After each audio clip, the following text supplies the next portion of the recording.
Hello, ladies and gentlemen. Here is my first English video, so if my English is not speaking well, and so please forgive me. Okay, so let's start to evaluate this problem that sin x equals to k for any k in a real value in a real number set which is greater or equal to 0. Okay, so how to do this problem? Maybe we should first know about the complex analysis. So what is complex analysis?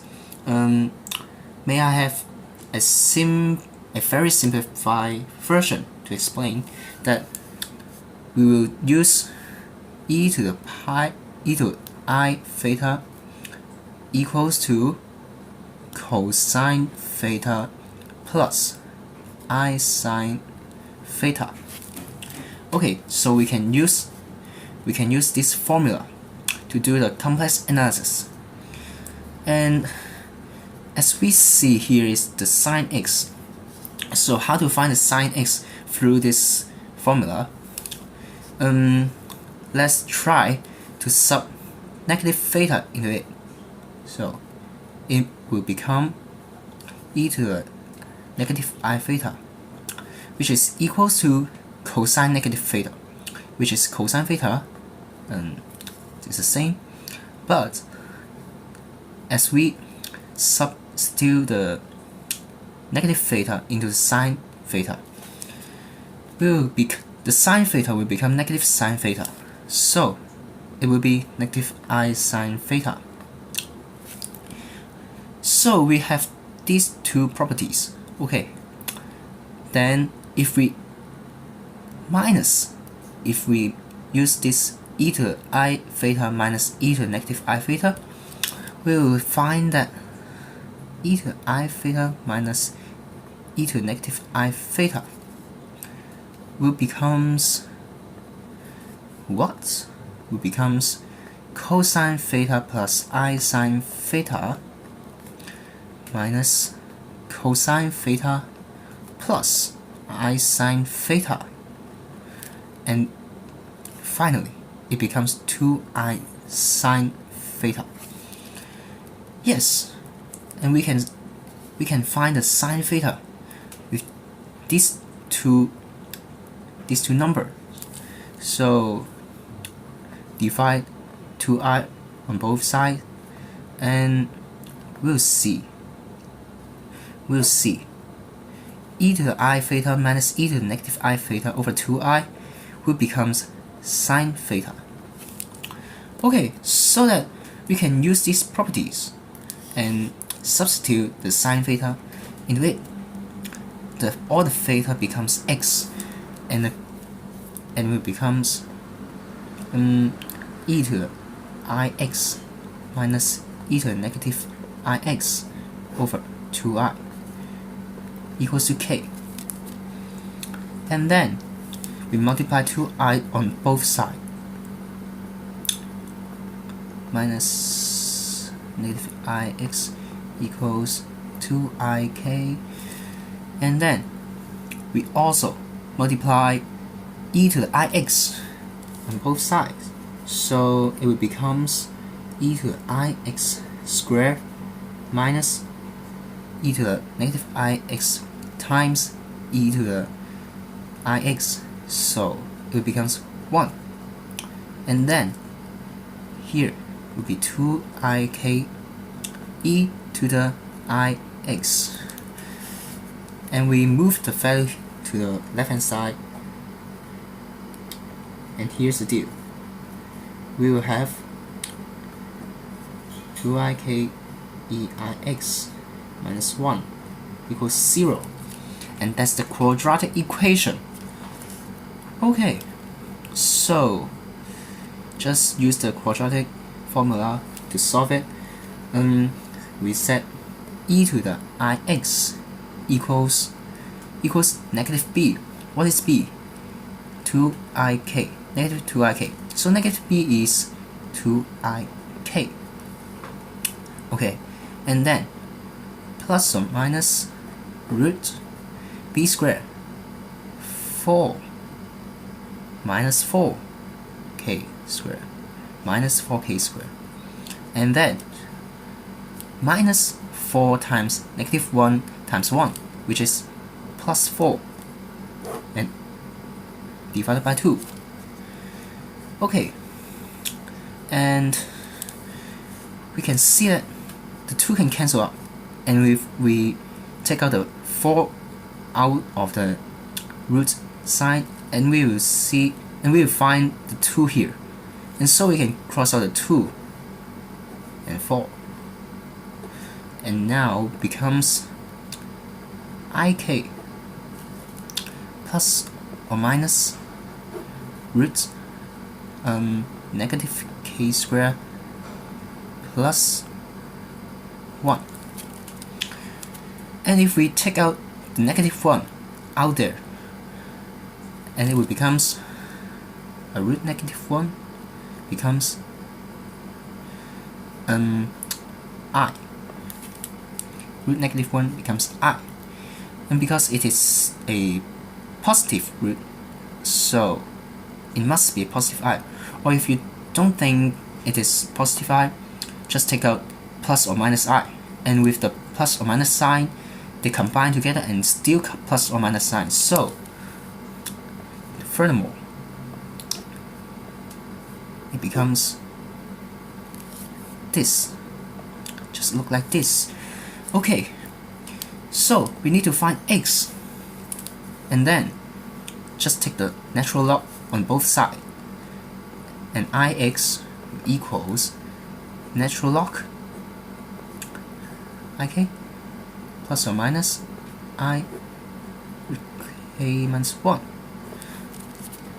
and then we split the natural log into two natural log function. So the first one may be natural log I, and then plus natural log k plus or minus root k squared minus 1. Okay, so we are actually done with this thing. Okay, but what is natural I? Natural I. So we are here to use the Euler's formula again. Eta I theta equals cosine theta plus I sine theta. And then if we put in what value does the theta we need to become if we need it I? So maybe pi over 2. If we plug in pi over 2 into it, cosine pi over 2 it becomes 0, and sine pi over 2 becomes 1, and then we'll see e to the I pi over 2 equals to I itself. So put this right here, and we'll see natural log e to the I pi over 2 plus natural log k plus or minus k minus 1. Okay, so natural log e to something will becomes only no e again, and I pi over 2 plus natural log k plus or minus k squared minus 1, and then we divide I on both sides, and x will becomes pi over 2 here 1 over pi 1 over I. 1 over I is negative I natural log k plus or minus k squared minus 1, and close the bracket. And so is this the final answer? I think it's partly yes, partly correct, but I want this sign to be positive. So let's look at this. The one to the -1. So if we evaluate this, it will becomes natural log 1 over k plus or minus k squared minus 1. And then if we make something to it, for example, maybe we just multiply k minus plus root k squared minus 1, and on up and lower side we do the same thing to this. We do the same thing to this, and the plus will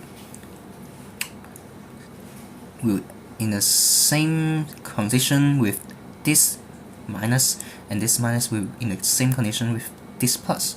And so we can just do some trick on it, and the upper side is minus or plus k minus 1 over what? Over k squared minus k squared plus 1, because this is in a bracket, and if we open the bracket, it will becomes positive. The negative become positive, and so we can cross out these two terms and becomes only 1, and then it finally becomes the original. Yeah, the original term. Yeah. Okay, so which is, if we take out the negative side to this one, the answer will be plus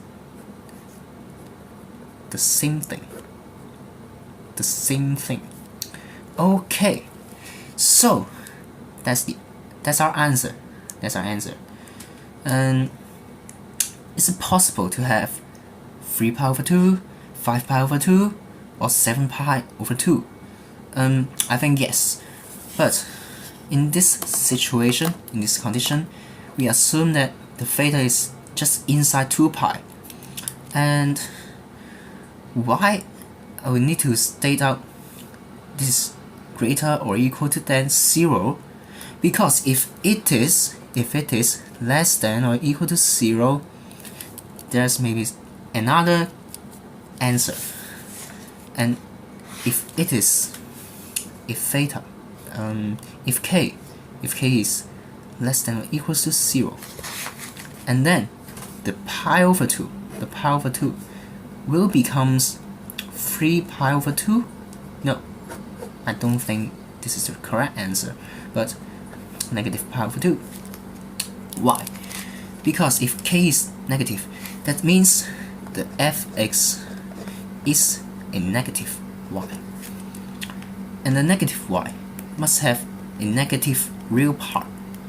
So if k is negative, and then the answer must be a negative. Okay, so you may try this yourself. And thanks for watching my first English video. I know that I'm not very good at speaking English, but I will try to speak more and let you listen more clear. So thanks for watching again, and see you next time.